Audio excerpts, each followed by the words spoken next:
Shalom, Tuhan. Bagaimana kabarnya? Tuhan ya, kasih karunia Tuhan tetap berlangsung dalam hidup kita sampai hari ini.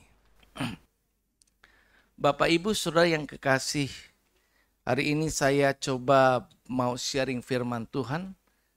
Semoga ini bisa menambah iman percaya kita sekalian. Beyond expectation, yang artinya melampaui harapan. Saya terinspirasi dengan beberapa WA yang saya terima. Dan tergores di hati untuk coba menulis hal-hal yang terkait dengan hal itu untuk bentuk dalam renungan maupun juga dalam bahan materi khotbah. Dan hari ini juga tergerak untuk bisa menyampaikannya buat kita sekalian. Dari pembelajaran kita di Kisah Bilangan pasal yang ke-11 ayat yang ke-23, yang sebenarnya bisa dimulai dari ayat yang ke-4, kisah bagaimana bangsa Israel setelah keluar dari Mesir dipimpin oleh Tuhan sendiri menuju ke negeri perjanjian, mengalami banyak hal di dalam perjalanan mereka, sampai juga kebutuhan tentang makan minum yang diperlukan dalam kehidupan mereka selama dalam perjalanan menuju negeri Kanaan. Kemudian bagaimana Allah mengaruniakan segala kemurahan kebaikannya dengan memelihara mereka dengan mana, kemudian dengan mana mereka tidak merasa cukup, kemudian mereka kepengen untuk juga bisa menikmati daging. Dan karena itu mereka mulai bersungut-sungut berkeluh kesah. Mereka menyampaikan apa yang menjadi keinginan hati mereka, sehingga diharapkan supaya Tuhan memenuhi apa yang mereka harapkan. Nah, di Bilangan pasal yang ke-11 ayat yang ke-23, dari kondisi daripada umat Israel yang sampaikan keluh kesah kepada Musa, jumlah umat Israel pada waktu itu 600.000, dan mereka menginginkan supaya enggak kepengen cuma makan mana doang, bosen masa setiap hari makan ini saja. Kami juga ingin menikmati seperti bangsa-bangsa lain juga menikmati. Kami ingin menikmati daging. Kemudian Musa sampaikan hal itu kepada Tuhan. Tetapi Musa kemudian ragu. Sehingga firman Tuhan inilah yang menjadi ayat mas kita di dalam Bilangan 11 ayat 23. Kita baca bersama-sama ayat ini ya. 1, 2, 3. Masakan kuasa Tuhan akan kurang untuk melakukan itu? Sekarang engkau akan melihat apakah firmanku terjadi kepadamu atau tidak. Sekali lagi kita ulangi. 2, 3.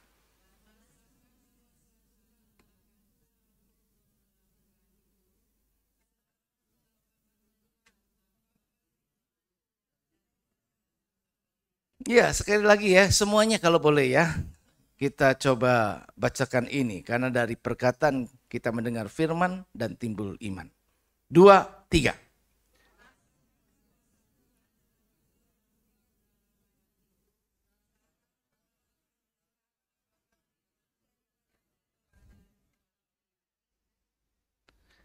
Bapak Ibu Saudara yang dikasih Tuhan, mungkin kita pernah merasa berada di titik yang paling rendah.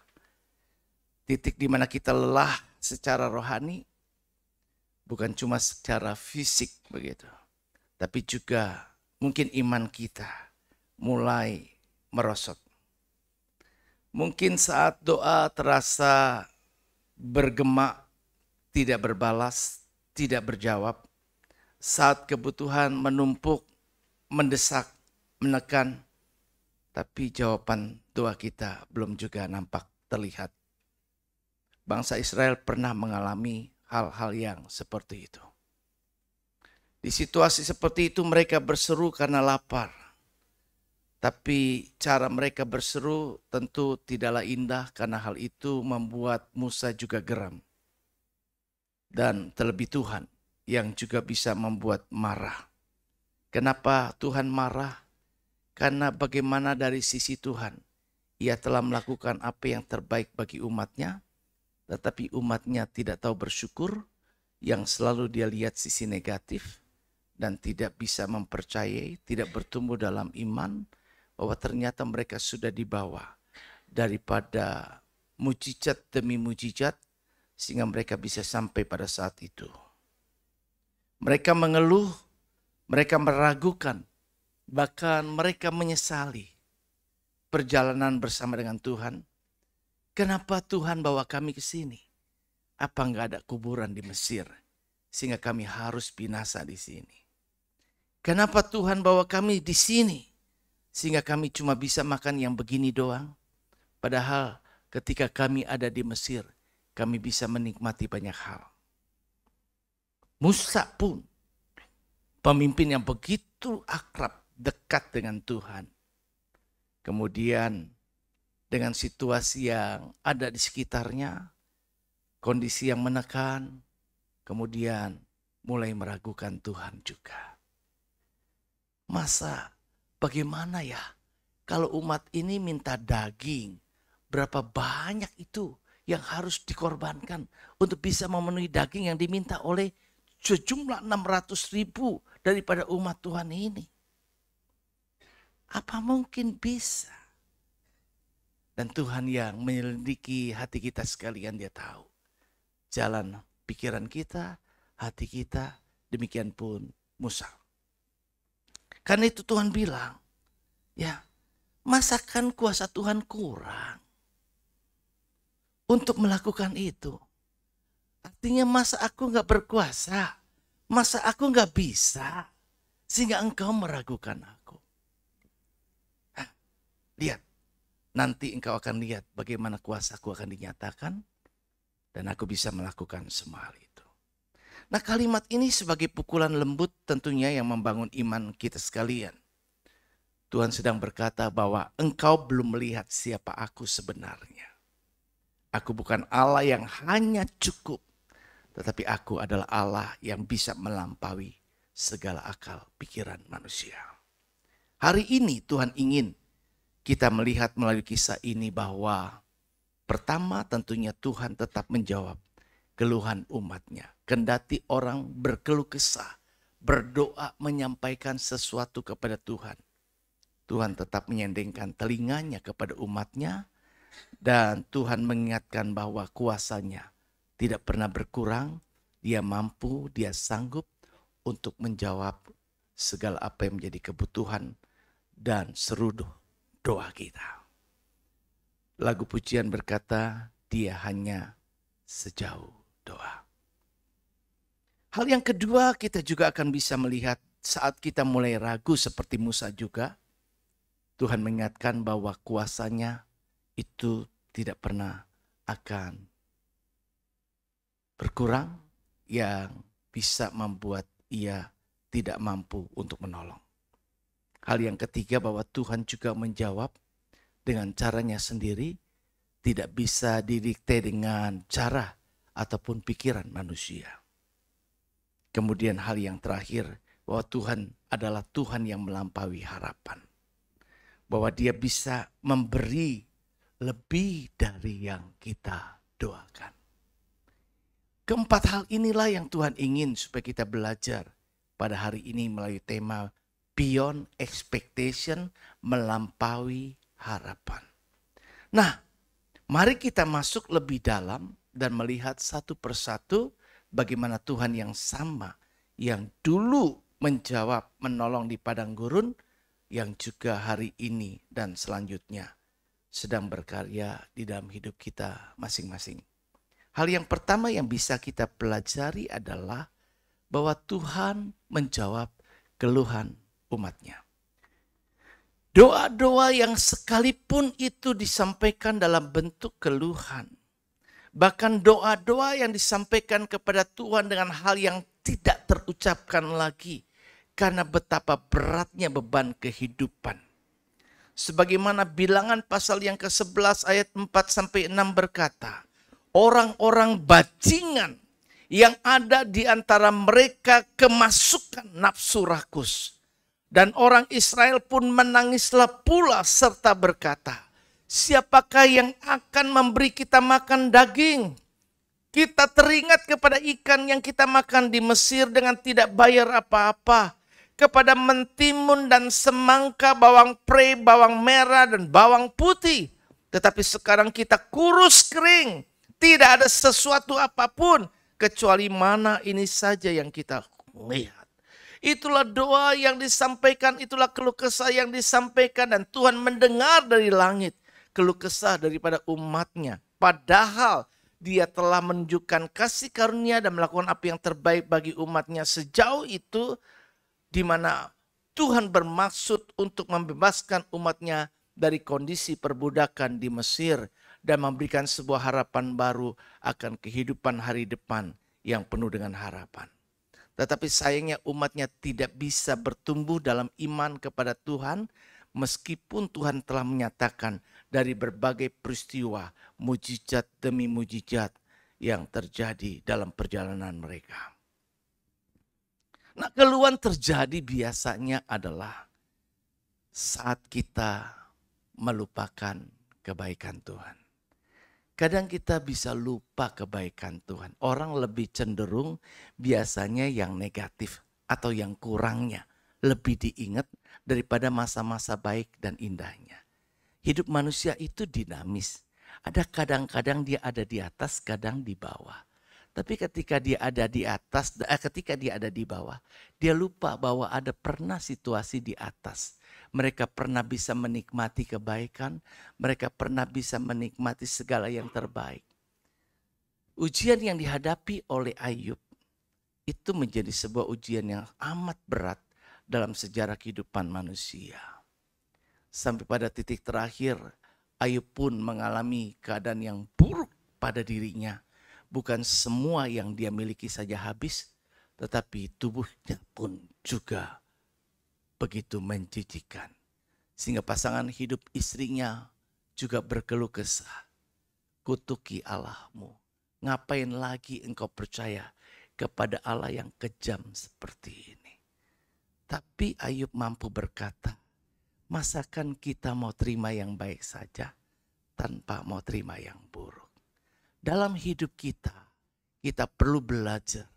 Ada masa-masa di mana kita bisa menikmati hal baik, tapi ada masa-masa di mana kita tidak bisa menikmati itu. Keluhan terjadi saat kita melupakan kebaikan Tuhan. Bangsa Israel telah melihat mujizat luar biasa, keluar dari perbudakan, berjalan di laut yang terbelah. Kiri kanan padang gurun, belakang musuh, tapi Tuhan buka jalan secara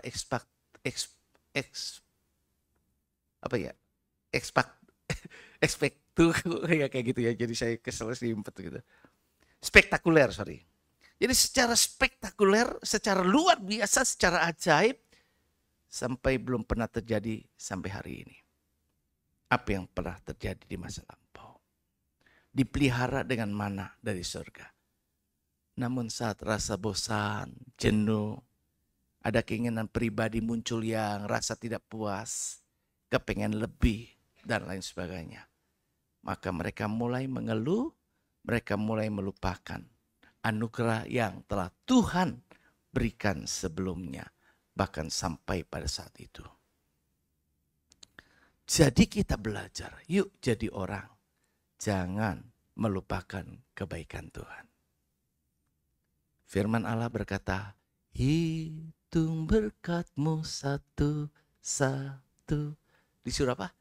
Ingat semua, janganlah lupa.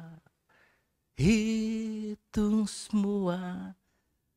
Kita akan bisa lihat betapa baiknya Tuhan itu. Hitung berkat, hitung kebaikan yang sudah orang lain lakukan buat kita. Kalau hari ini dia tidak mampu lagi untuk memberikan kebaikan kepadamu, tapi engkau tidak boleh melupakan kebaikan yang pernah ia lakukan bagi engkau. Terlebih Tuhan tentunya. Kemudian hal yang kedua yang kita bisa pahami dari poin pertama ini, bahwa Tuhan menjawab, tapi juga dia mau menjawab dengan mendidik setiap kita. Tuhan tidak hanya sekedar menjawab seperti yang kita mau, tapi di kandungan daripada jawaban Tuhan memberikan sebuah pendidikan buat kita. Itulah kesabaran orang tua. Kadang-kadang anak tidak mengerti, dia maunya begini, dia maunya begitu. Padahal orang tua sudah berusaha melakukan apa yang terbaik buat anaknya. Tapi orang tua yang baik, dia tidak hanya mengabulkan dengan membabi buta apapun yang anaknya minta. Di dalam kesemuanya dia memberikan pengertian dan didikan. Sehingga anak ini ketika dia mendapatkan apa yang dia mau, dia pun memahami, mengerti. Kenapa begini, kenapa begitu, apa yang tidak boleh lagi kau ulangi. Dan bagaimana ke depan kamu harus menjadi lebih baik. Begitupun Tuhan dengan kita. Tuhan mendengar keluh kesah daripada umatnya dan memberikan mereka daging. Bilangan 11, kalau kita baca dari ayat yang ke-18 sampai ke-20, di situ interaksi bahwa Tuhan akan berikan daging. Kemudian ayat berikutnya, barulah Musa meragukan. Kemudian ayat berikutnya Tuhan menjawab. Tapi di dalam jawaban Tuhan kepada umatnya, kalau kita baca ayat 18 sampai 20, di situ bahwa daging yang akan dia beri bukan cuma hari ini, bukan cuma buat besok, bukan cuma buat seminggu, tapi katanya buat sebulan sampai mereka muak, sampai keluar apa yang mereka makan dari hidung. Kadang-kadang artinya, kalau minta sama Tuhan segalanya, Tuhan bisa kasih sampai kamu. Tapi akhirnya dari pemberian Tuhan tidak bisa punya karunia untuk menikmati lagi. Karena hatimu cuma kepuasan nafsu untuk apa yang kau mau, bukan apa yang kau butuhkan. Kadang-kadang banyak hidup kita ini tergoda dengan apa yang kita mau. Lebih dan tidak pernah merasa bersyukur. Tidak pernah merasa bersyukur. Sehingga kita kehilangan karunia untuk menikmati segala apa yang Tuhan sebenarnya berikan. Kecukupan untuk kita dalam berbagai hal. Dari sisi makanan, dari sisi perilaku, hal yang lain-lain. Keluarga, anak-anak, menantu, cucu. Apapun juga. Tuhan perlengkapi segalanya. Tapi kadang kita tidak bisa mengingat yang pertama tadi. Kebaikan-kebaikan Tuhan itu di dalamnya. Sampai akhirnya masih berkeluh kesah, tidak bersyukur. Kemudian juga sampai akhirnya Tuhan melihat motivasi kita menyampaikan kepada Tuhan. Bukan karena apa yang sebenarnya kita perlukan, tetapi apa yang kita inginkan. Dan Tuhan pun kalau kasih itu semua, membuat kita tidak bisa menikmati apa yang sedang kita terima. Hari ini berapa banyak orang yang tidak bisa menikmati hidupnya dengan pasangan, keluarga, anak-anak, menantu, cucu. Berapa banyak orang yang tidak menikmati hidupnya dengan pekerjaan yang dia punya. Berapa banyak orang yang tidak menikmati dengan usaha yang dia bangun. Berapa banyak orang yang tidak menikmati dengan pendidikan yang sedang dia jalani. Dia merasa semua adalah beban dan beban. Padahal hidup ini berjalan terus. Tidak pernah mundur. Ketika semua momen-momen itu berlalu tanpa makna dan tanpa rasa syukur, tidak akan pernah kembali untuk sebuah koreksi. Karena itu hari ini, detik ini, sedang kita hadapi dan jalani. Dengan sadar, kita kerjakan semuanya. Dengan penuh pengertian, kita juga kerjakan semuanya. Dengan hati yang tetap percaya dan bersyukur bahwa Tuhan sedang melakukan yang terbaik buat kita. Tuhan tidak anti terhadap keluhan. Dia mendengar, tapi ia juga melihat motivasi hati kita. Apakah kita sungguh berseru dalam iman atau hanya bersungut-sungut karena nafsu, karena keinginan, apa yang menurut pikiran dan pendapat kita sekalian masing-masing. Kalau Tuhan cuma sekedar memenuhi apa yang kita mau, Dia tahu itu bisa mencelakakan kita. Jadi kadang-kadang ada hal-hal yang diizinkan Tuhan kita alami. Rasa doa belum terjawab. Keinginan apa yang menjadi kita masih seperti ini. Karena Tuhan ingin supaya kita belajar dari setiap peristiwa yang terjadi. Satu hal, Tuhan cuma mau yakinkan kita. Dia tetap mendengar. Dia tetap mendengar. Dia tetap peduli. Dia tetap mengerti. Setiap keluh kisah kita, setiap doa yang kita panjatkan kepadanya. Dan Dia pasti menjawab dengan caranya. Josh Muller adalah seorang pelayan Tuhan asal Jerman Inggris. Pada abad yang ke-19, dikenal karena dia mendirikan rumah-rumah yatim piatu pada waktu itu di Bristol, Inggris. Ia merawat lebih dari 10.000 anak yatim sepanjang hidupnya tanpa pernah sekalipun meminta uang atau bantuan kepada siapapun.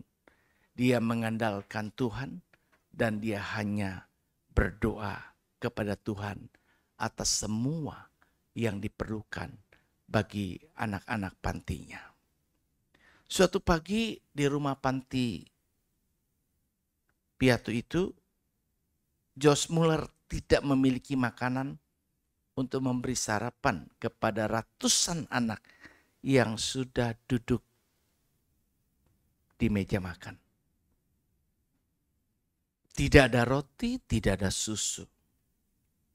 Namun Muller berkata, anak-anak, mari kita berdoa, mari kita mengucap syukur kepada Tuhan atas makanan yang akan kita terima. Tidak ada makanan. Tapi mengajak anak-anak bersyukur atas makanan yang akan kita terima. Maka mereka berdoa dengan hati yang bersungguh. Rasa syukur terima kasih kepada Tuhan. Anak-anak dibangun imannya untuk percaya kepada Tuhan. Dan berterima kasih sebelumnya untuk makanan yang mereka akan terima. Walau tidak ada tanda-tanda makanan akan mereka dapatkan. Tapi tak lama setelah mereka selesai berdoa, ada tukang roti mengetuk pintu rumah yatim itu. Dan ia berkata bahwa semalam ia merasa Tuhan menggerakkan hatinya untuk memanggang roti lebih banyak untuk anak-anak panti di tempat ini. Sesaat kemudian ada tukang susu yang datang karena keretanya rusak tepat di depan daripada rumah yatim piatu itu. Dan ia menawarkan semua susu yang dibawanya agar tidak basi sia-sia dan diberikan kepada panti itu. Di situ kisah hidup nyata yang pernah terjadi dan dicatat dalam sejarah. Bahwa doa yang diucapkan dan disampaikan dengan iman, bukan keluh kesah, tetap melangkah dengan iman walau belum melihat sesuatu mujizat terjadi, seolah-olah itu sudah terjadi. Terima kasih Tuhan untuk makanan yang Engkau akan berikan buat kami makan hari ini. Buat kami makan sarapan pagi ini. Dan Tuhan ternyata dengan langkah iman orang yang mempercayai Dia dengan tulus, tanpa pikiran yang macam-macam, tanpa keraguan. Tuhan punya kesanggupan untuk bisa menolong. Josh Muller tidak mengeluh kepada manusia. Ia hanya menuangkan isi hatinya kepada Tuhan. Dalam kesunyian dan kesetiaannya, ia melihat bagaimana Tuhan menjawab lebih dari yang ia minta atau pikirkan. Hal yang kedua yang kita bisa belajar dari hal ini, yang Tuhan juga ingin kita belajar, yaitu jangan meragukan kuasa Tuhan. Ketika kita berhadapan dengan situasi nyata, kita bisa bilang, kita beriman, kita tahu bahwa kuncinya adalah iman. Tapi pada kenyataan yang kita hadapi, kita bisa mulai sedikit ragu. Dan firman Tuhan, Yakobus berkata, jangan nyangka, jangan kira, kalau engkau ragu, engkau bimbang, akan menerima sesuatu dari Tuhan. Kadang manusia dibodohi, kita tahu kuncinya untuk menerima mukjizat itu cuma adalah keyakinan yang kokoh.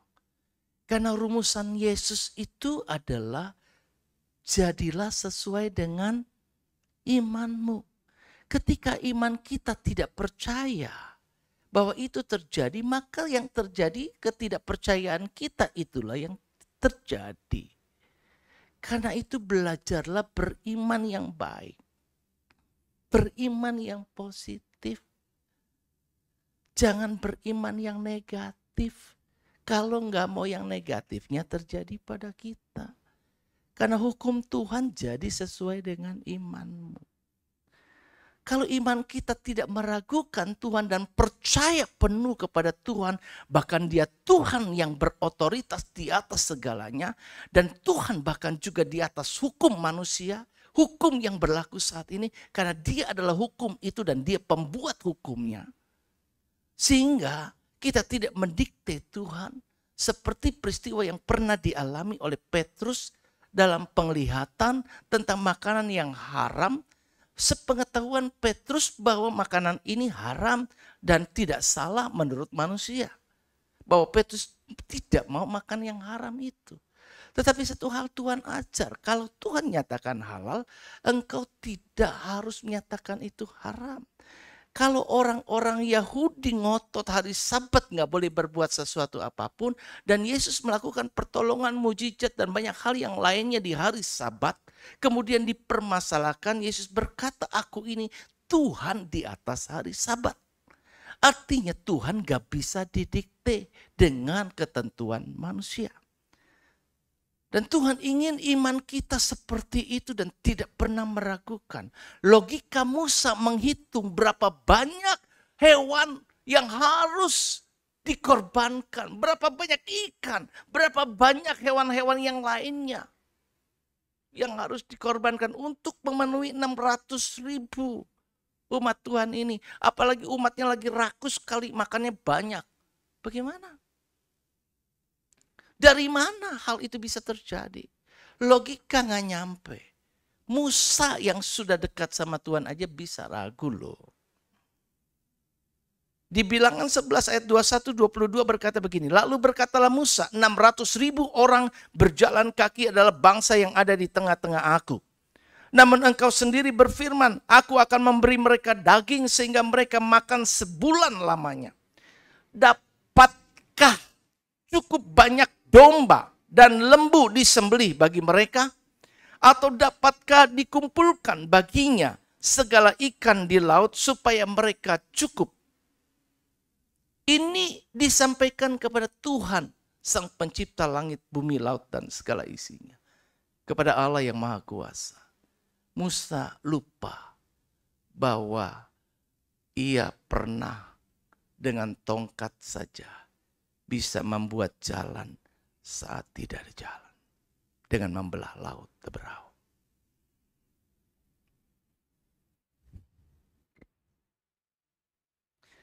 Musa adalah nabi besar, pemimpin bangsa Israel dan seorang yang dekat dengan Tuhan. Tapi di saat menghadapi tekanan dan tuntutan umat, Musa pun sempat meragukan kuasa Tuhan. Ia melihat secara logika, dari mana mungkin menyediakan daging sebanyak untuk 600.000 orang selama sebulan penuh. Hal yang bisa kita pelajari di sini adalah ketika realita, kenyataan tak masuk akal kita, kuasa Tuhan tetap bisa bekerja. Ketika ada hal-hal yang tidak bisa kita cerna dengan akal kita, kuasa Tuhan tetap bisa bekerja. Tuhan menjawab Musa dengan tegas, sebagaimana yang tadi sudah kita baca Bilangan 11 ayat 23. Masakan kuasa Tuhan akan kurang untuk melakukan itu? Sekarang kau akan melihat apa apakah firmanku terjadi kepadamu atau tidak. Dan Tuhan benar-benar mengirim burung puyuh, dah jumlah yang begitu besar. Kuasa Tuhan melampaui perhitungan manusia. Ingat bahwa iman adalah percaya bahwa Tuhan bisa melakukan lebih dari yang kita bayangkan. Bahkan ketika akal tidak menemukan jalan. Tidak bisa dicerna, tidak bisa diterima. Tapi tidak berarti Tuhan tidak bisa melakukannya.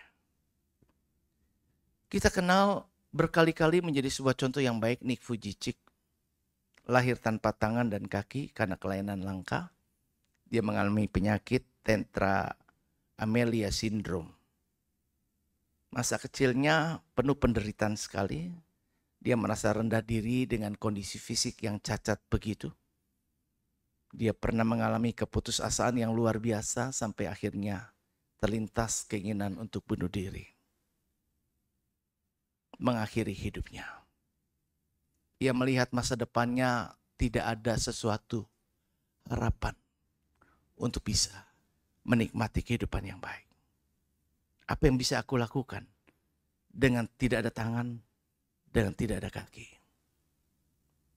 Kalau saudara mengalami situasi seperti itu, mungkin ceritanya belum tentu sama dengan cerita Nick Vujicic yang sekarang diceritakan di seluruh dunia. Tapi dia adalah contoh tokoh yang masih hidup sampai sekarang.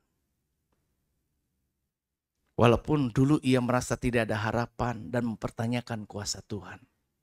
Tuhan, kalau Engkau mengasihi aku, mengapa aku dilahirkan seperti ini? Tuhan, kalau Engkau mengasihi aku, kenapa aku mengalami situasi seperti ini? Kenapa aku harus mengalami penderitaan demi penderitaan? Kenapa aku harus mengalami keadaan-keadaan yang tidak menyenangkan dalam hidup aku? Dan banyak hal yang lainnya. Mungkin ada banyak hal yang kita tanyakan. Tuhan, kenapa? Kenapa?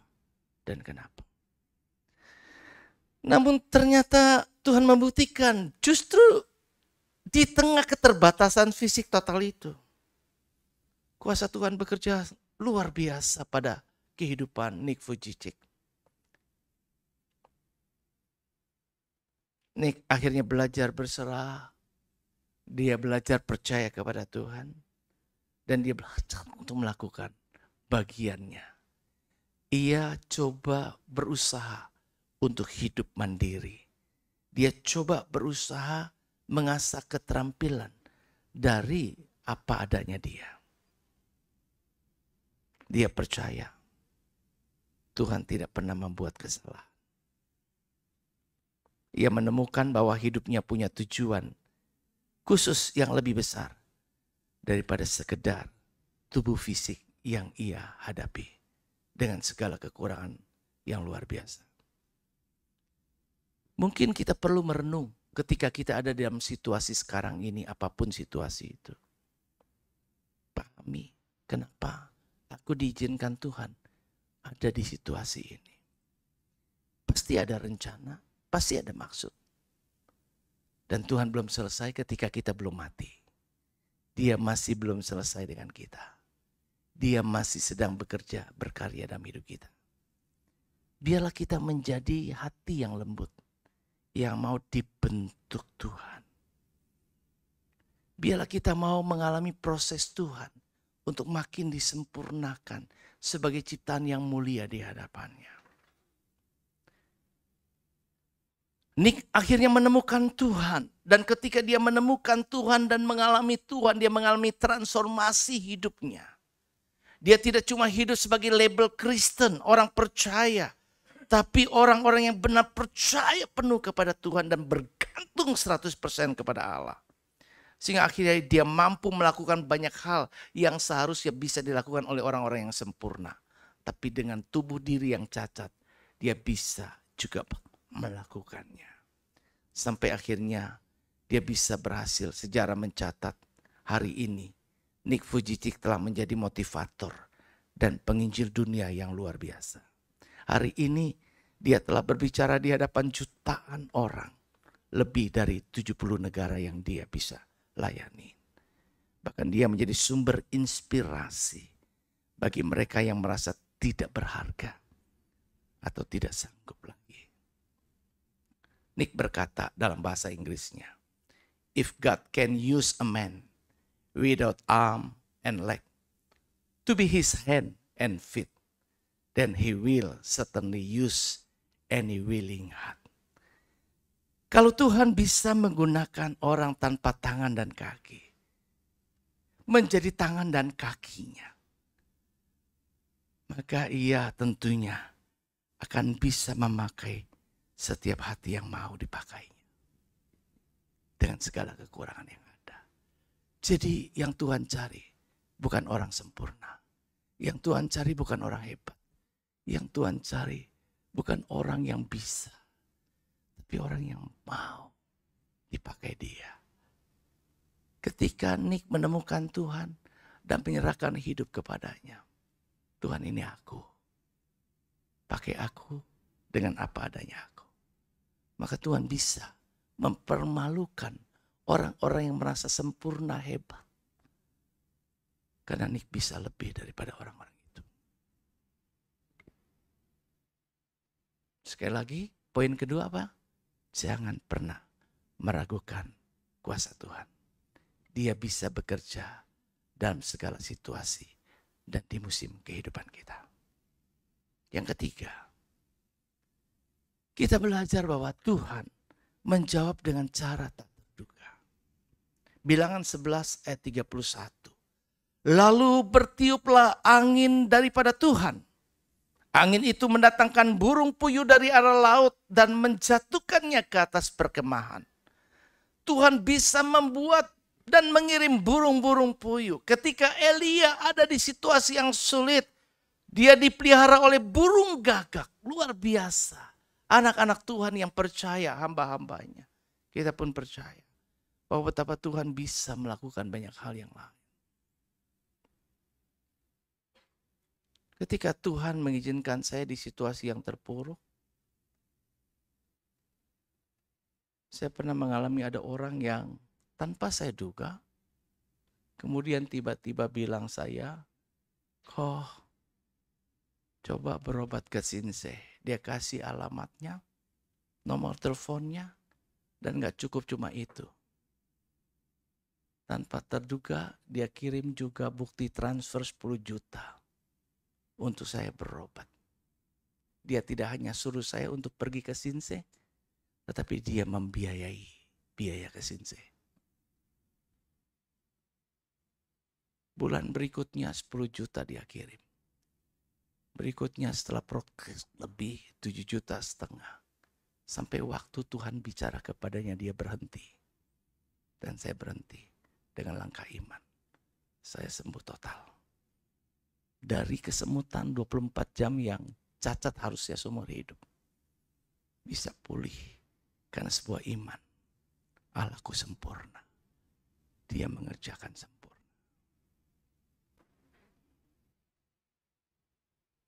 Jawaban Tuhan bisa datang lewat cara yang tak masuk akal. Umat Israel mengeluh karena bosan makan mana dan ingin daging. Musa ragu, lalu Tuhan menjawab, bukan dengan cara biasa tapi dengan menerbangkan burung puyuh lewat angin yang kuat dan dari laut. Jawaban Tuhan bukan hanya tepat, tapi jawaban Tuhan melimpah, melampaui dari apa yang terpikirkan.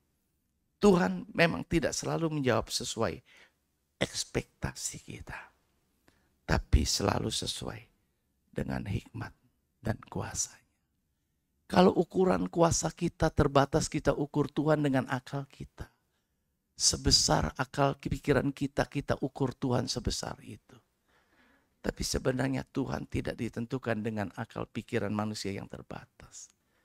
Dia dengan keberadaannya lebih besar daripada apa yang mampu dipikirkan oleh manusia. Dan dia akan tetap kerjakan sesuai dengan kuasanya, bukan sesuai dengan pikiran kita. Kemudian hal yang kita bisa juga belajar bahwa Tuhan itu berdaulat atas alam dan atas segala cara. Dia punya cara yang ajaib untuk menolong setiap kita. Ada banyak hal yang terjadi kita bisa lihat dulu. Ketika tiba-tiba di tahun 2019 di Cina pertama kali terjadi COVID. 2020 dicanangkan di Indonesia dan seluruh dunia. Tidak pernah terpikir oleh manusia bahwa penyakit ini membunuh begitu banyak dan sangat menyeramkan. Tapi bisa terjadi secara tiba-tiba. Tapi secara juga tidak bisa dipahami. Kok COVID bisa berhenti di tahun berapa tuh? 2022 kalau nggak salah. 22, 23. Ya pokoknya gitulah ya. Tiba-tiba berhenti gitu. Total seluruh dunia bisa berhenti. Itu kemana itu virusnya? Bingung juga saya tuh. Kayak di setting gitu. Bisa ada tiba-tiba, bisa hilang tiba-tiba. Dan kita tidak merasakan itu lagi. Sekarang beritanya lagi. Nggak tahu beritanya benar apa enggak. Saya belum baca jawaban cici saya di Singapura. Yang katanya di Singapura sedang mengalami kembali lagi kumatnya COVID di Singapura. Jangan sebarkan dulu karena beritanya perlu dikonfirmasi. Saya belum baca WA karena banyak yang belum saya baca. Tapi saya sempat tanya semalam sama cici saya yang di Singapura, apa berita ini benar apa tidak. Tuhan berdaulat atas alam ketika badai menerpa dalam perjalanan Tuhan dengan muridnya di dalam perahu. Tuhan juga mampu menghentikan badai itu seketika. Dalam hidup kita sekalipun ada mungkin badai kehidupan yang sepertinya ini akan menghancurkan segalanya. Logika kita kayaknya habis nih, hancur nih. Tapi Tuhan punya kuasa untuk bisa memulihkan dan membuat segala-galanya baik adanya. Bahkan firman Allah menyatakan, Dia membuat segala-galanya baik adanya. Angin dan burung tunduk kepada Tuhan. Ketika kita berdoa jangan batasi Tuhan dengan cara kita.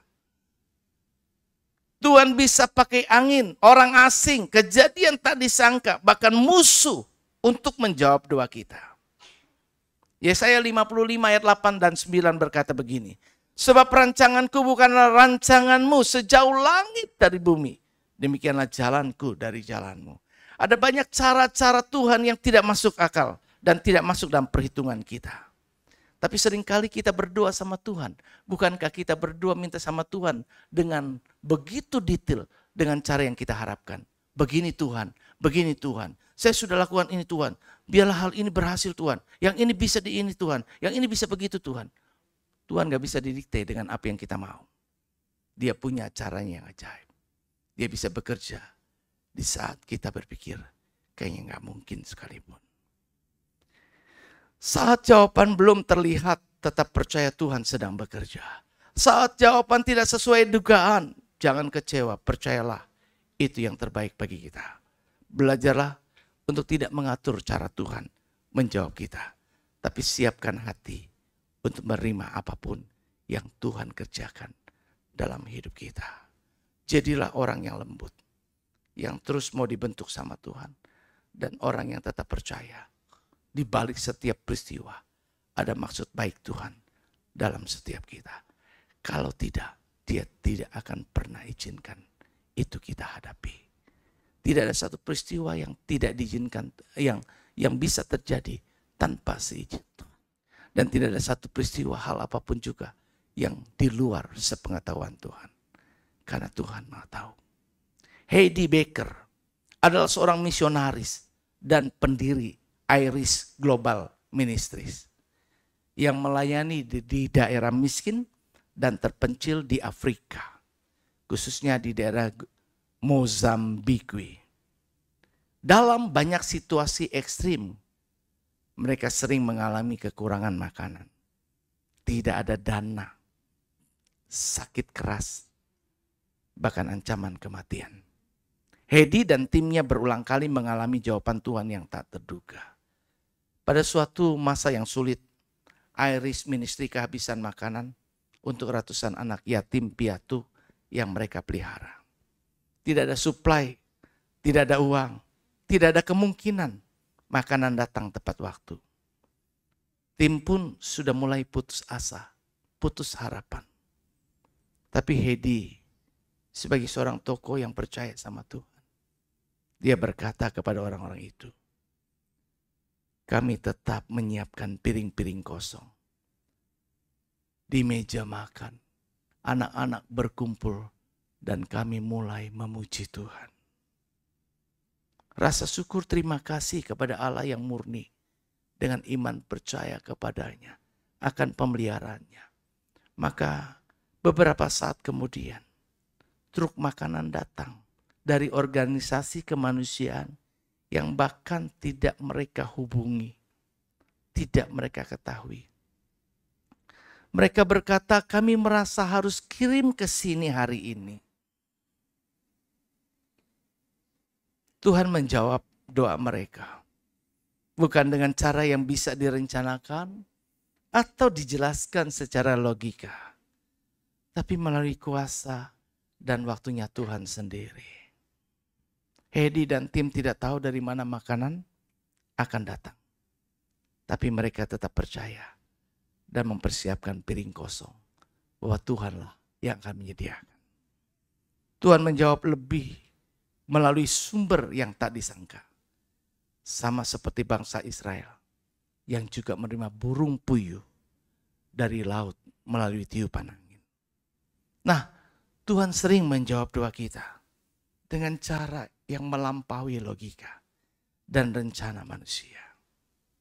Pesan hari ini, jangan batasi kuasa Tuhan. Tetaplah setia, bahkan saat belum ada tanda jawaban. Tetap percaya. Yang terakhir, Tuhan melampaui harapan. Efesus 3 ayat yang ke-20 berkata, bagi dialah yang dapat melakukan jauh lebih banyak daripada yang kita doakan atau pikirkan. Seperti yang ternyata dari kuasa yang bekerja di dalam kita. Bagi dialah yang dapat melakukan jauh lebih banyak daripada yang kita doakan atau pikirkan, seperti yang ternyata dari kuasa yang bekerja di dalam kita. Ada gambar-gambar yang memang saya ilustrasikan coba di sana.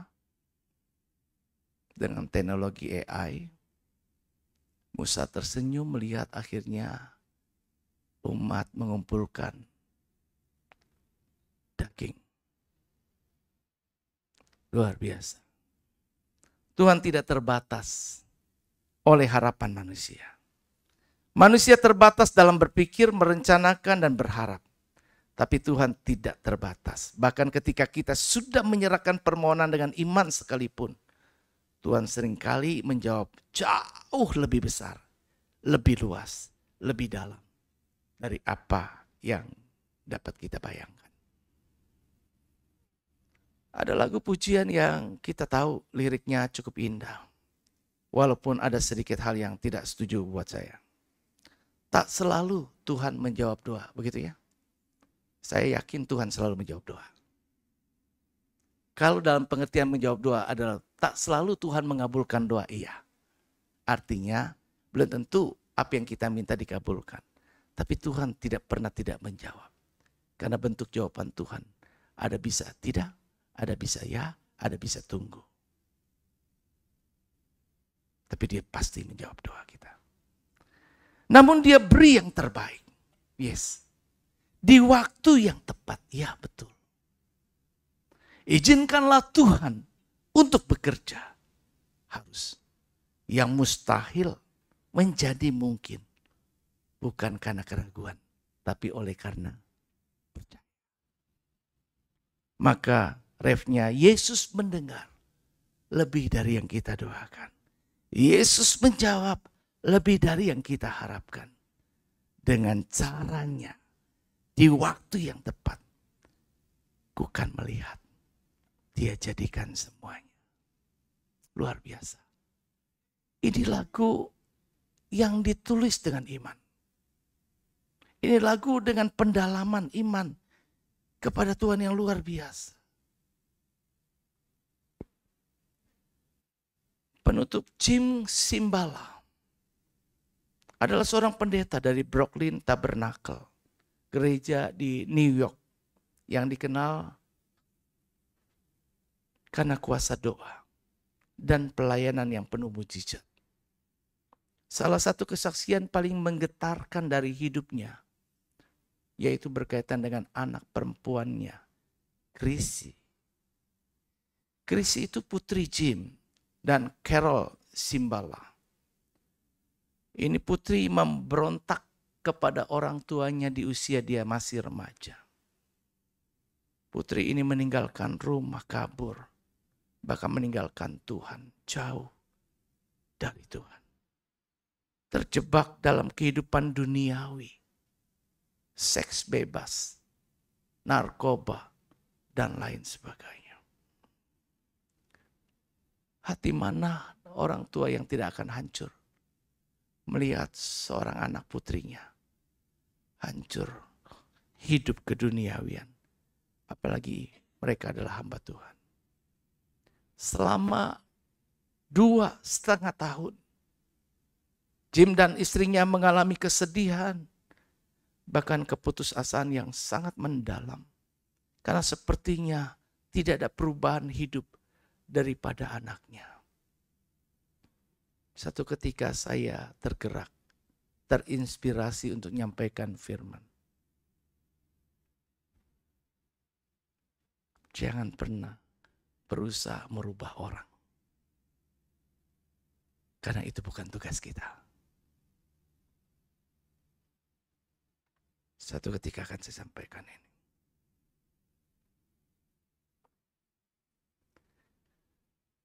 Jim tidak mampu merubah anaknya sendiri. Yang bisa dia lakukan dengan doa. Tapi doanya sekalipun dia panjatkan sekian lama, sepertinya masih belum membuahkan hasil. Mereka berdoa siang dan malam. Tapi tidak melihat perubahan. Sampai akhirnya dia berkata, saya sudah tidak tahu lagi harus berdoa apa. Saya hanya bisa menangis kepada Tuhan. Kata Jim. Dia menangis untuk anaknya. Dia sedih karena anaknya seperti itu. Pada suatu kebaktian doa Selasa malam, seorang jemaat memberanikan diri mengatakan bahwa ia merasa Tuhan memimpin gereja untuk berdoa khusus bagi Chrissy malam itu juga. Dia sampaikan kepada pendetanya ini. Tanpa rencana sebelumnya, maka seluruh gereja mulai menangis dan berseru kepada Tuhan selama lebih dari 2 jam. Jemaat bersatu hati berdoa bagi anaknya Jim ini, Chrissy. Jim tidak mengirim pesan kepada anaknya. Ia hanya menyerahkan semua kepada Tuhan. 36 jam kemudian, artinya berapa jam tuh? 1,5 hari. Kemudian tiba-tiba Chrissy nongol kembali pulang ke rumahnya. Dia jatuh berlutut di depan orang tuanya. Dia menangis menggeru-geru sambil berkata, Ayah, siapa yang berdoa untukku Selasa malam? Karena Tuhan menunjukkan padaku bahwa aku sedang menuju neraka. Dan aku harus kembali kepadanya.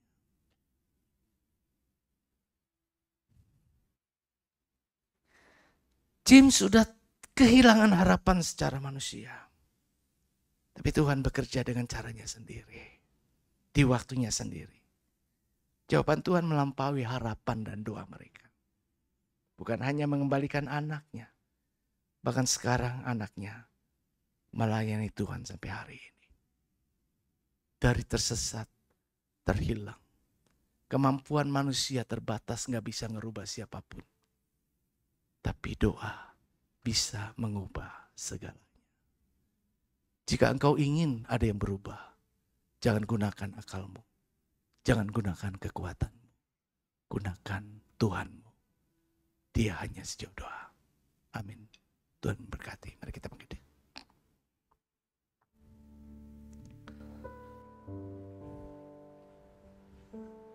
Tak selalu Tuhan menjawab doa. Waktu yang tepat ya.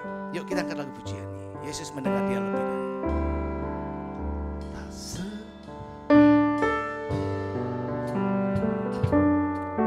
Tuhan menjawab doa, namun Dia beri yang terbaik di waktu yang tepat. Izinkanlah Tuhan untuk bekerja, yang mustahil menjadi mungkin oleh karena percaya. Yesus mendengar lebih dari yang kudoakan. Yesus menjawab lebih dari yang kuharapkan. Dengan caranya di waktu yang tepat, ku kan melihat Dia jadikan semua. Yesus mendengar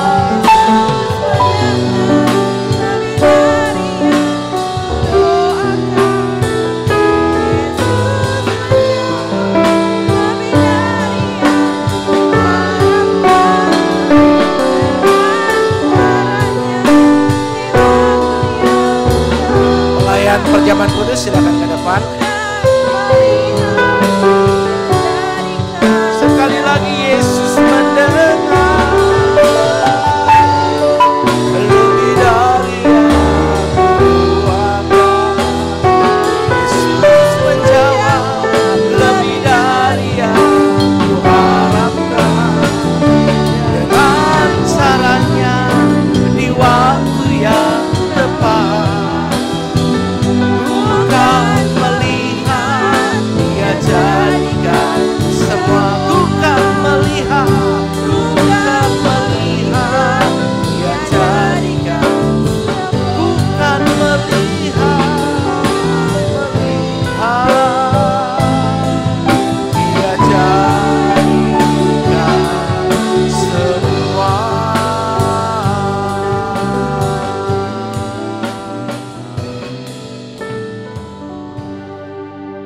Bapa, hamba telah berhenti menyampaikan apa yang telah dipaparkan dari firman.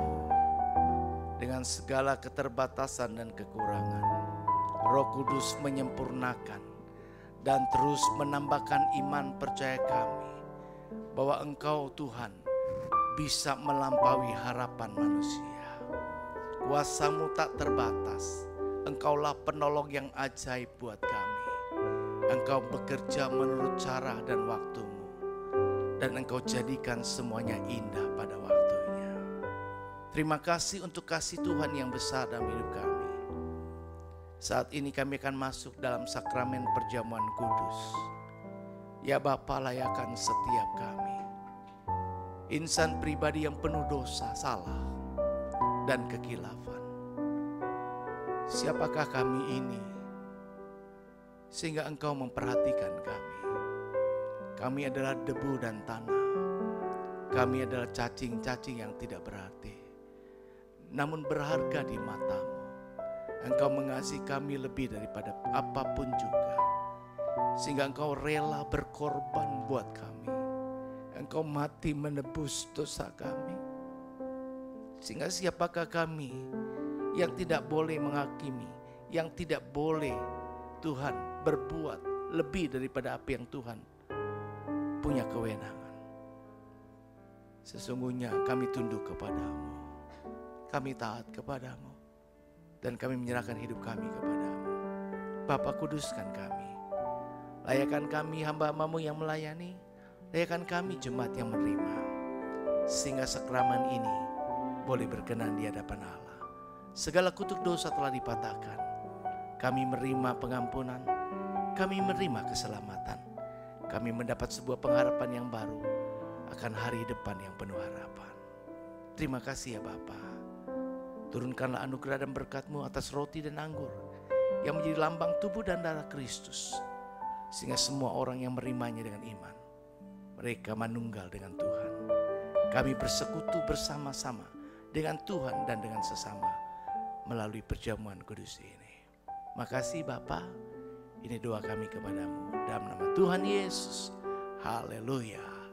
Amin.